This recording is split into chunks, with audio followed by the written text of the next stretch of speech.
Assalamualaikum warahmatullahi wabarakatuh. Perkenalkan, saya Dita Iman Ramadhani dari Program Studi Teknik Sipil dengan NIM 1202110. Pada kesempatan kali ini, saya akan menjelaskan tentang flowchart dan program CPP yang telah saya buat untuk memenuhi tugas akhir PKS tahun ajaran 2020-2021. Nah, program yang saya buat adalah tentang barisan deret geometri. Barisan deret geometri adalah salah satu materi yang dipelajari dalam matematika SMA. Barisan geometri adalah barisan yang nilai setiap sukunya didapatkan dari suku sebelumnya melalui perkalian dengan suatu bilangan. Perbandingan atau rasio antara nilai suku-suku yang berdekatan selalu sama, yaitu R, nilai suku pertama dilambangkan dengan A. Untuk mengetahui nilai suku UN dari suatu barisan geometri dapat dihitung dengan rumus berikut. UN sama dengan ARN min 1. Deret geometri adalah penjumlahan suku-suku dari baris geometri. Penjumlahan dari suku-suku pertama sampai suku ke N barisan geometri dapat dihitung dengan rumus berikut. Sn sama dengan A dikali 1 min R pangkat N per 1 min R, dengan syarat R lebih kecil daripada 1, atau Sn sama dengan A dikali R pangkat N min 1 per R min 1, dengan syarat R lebih besar daripada 1. Nah, berikut adalah flowchart yang saya buat. Pertama, akan terjadi deklarasi variabel, lalu akan dihasilkan output data diri. Selanjutnya, pengguna akan menginput pilihan soal yang diinginkan. Lalu program if, jika kita memilih pilihan 1, akan melanjut ke input ARN0, ARN1, dan ARN3. Lalu akan melanjut ke proses perhitungan menentukan suku ke N dan dihasilkan output hasil suku ke N. Selanjutnya, jika pengguna memasukkan pilihan selain 1, akan dilanjutkan ke input array ARN0, ARN1, dan ARN3. Lalu akan terjadi proses perhitungan menentukan jumlah suku pertama sampai suku ke N dan akan dihasilkan output hasil. Dan program selesai dijalankan. Nah, berikut ini adalah program CPP yang saya buat. Di sini akan terjadi deklarasi tiap tipe data variabel. Lalu, di sini program mencetak biodata diri. Di sini program mencetak judul materi yaitu suku ke N. Program akan mencetak pilihan soal dan pengguna akan menginputkan pilihan soal. Dengan kondisi percabangan if, di mana kondisinya apabila pengguna menginputkan pilihan sama dengan 1, maka program akan meminta pengguna untuk menginputkan array nilai dari ARN0, ARN1, dan ARN2. Dengan pengulangan for, program mengeksekusi proses perhitungan untuk mencari suku ke N, yaitu perkalian antara variabel hasil R pangkat dengan array ARN1, dan hasilnya akan ditampung pada variabel hasil R pangkat. Lalu, proses perkalian antara array ARN0 dengan hasil R pangkat akan ditampung pada variabel un. Lalu, program akan mencetak hasil dari un. Selanjutnya, dengan percabangan else, di mana kondisinya apabila pengguna menginputkan pilihan selain dari 1, maka program akan meminta pengguna untuk menginputkan nilai array ARN0, ARN1, dan ARN2.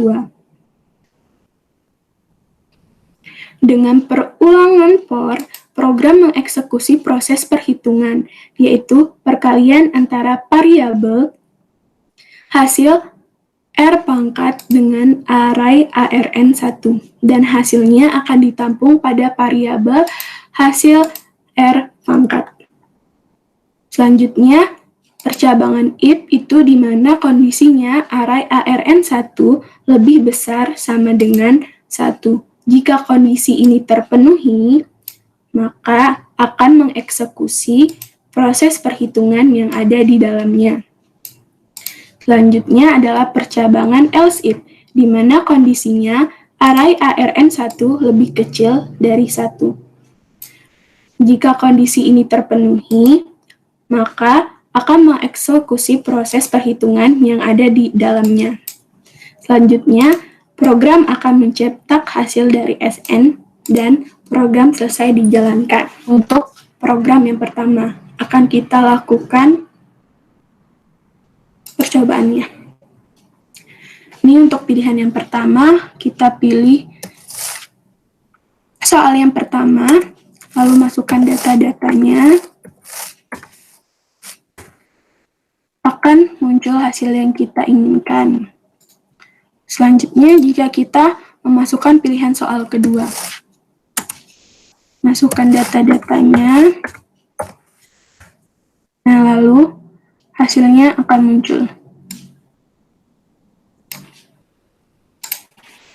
Selanjutnya, saya akan menjelaskan tentang program kedua yang saya buat, yaitu program interferensi cahaya.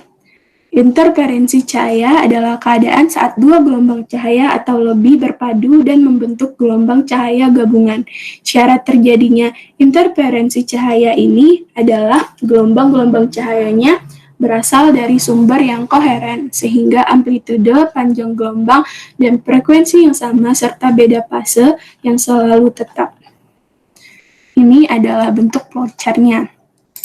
Pertama akan terjadi deklarasi variabel, lalu akan menghasilkan output data diri, output deskripsi variabel rumus, lalu pengguna akan menginput pilihan soal.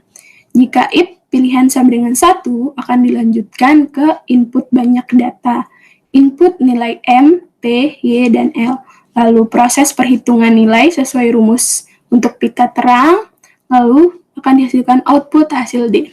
Tapi jika pengguna memasukkan pilihan selain 1, maka akan dilanjutkan oleh fungsi else dan akan dilanjutkan ke input banyak data, input nilai M, P, Y, L, lalu akan terjadi proses perhitungan nilai sesuai rumus untuk pita gelap dan akan menghasilkan output hasil D.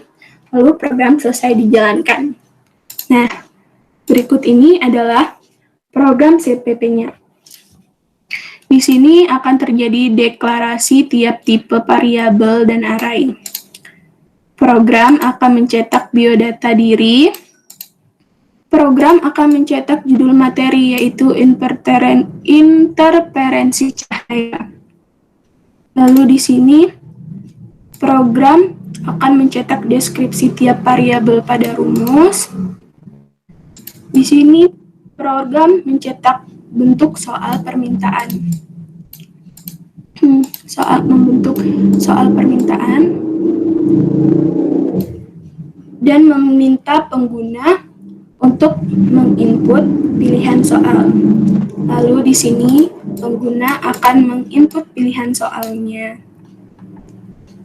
Nah, di sini dengan percabangan if, di mana kondisinya apabila pengguna menginputkan pilihan sama dengan 1, maka program akan mencetak rumus dan meminta pengguna menginputkan banyaknya data untuk pita terang. Lalu, dengan pengulangan for, program meminta pengguna untuk menginputkan nilai pada variabel M, P, Y, dan L. Lalu, program akan mencetak hasil D yang disimpan pada array I. Program akan mencetak hasil pada array banyak I.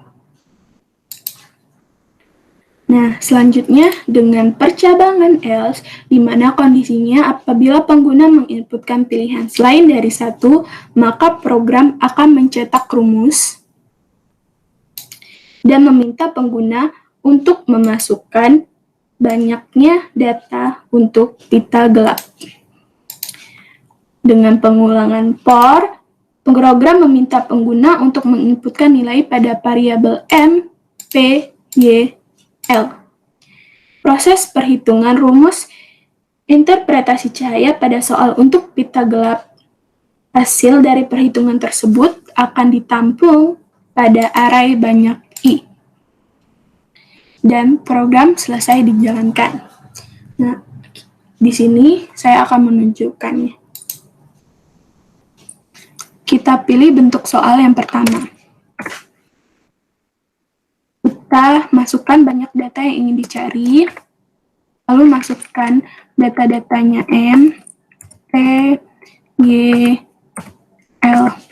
Nah, di sini akan ditemukan output hasil D. Selanjutnya, untuk bentuk soal kedua, masukkan data yang ingin dicari, 1, lalu masukkan data-datanya M, P, Y, L. Nah, di sini dihasilkan output hasil D. Baiklah, sekian dari presentasi yang bisa saya sampaikan. Mohon maaf apabila banyak kekurangan dan kesalahan. Saya akhiri. Wassalamualaikum warahmatullahi wabarakatuh.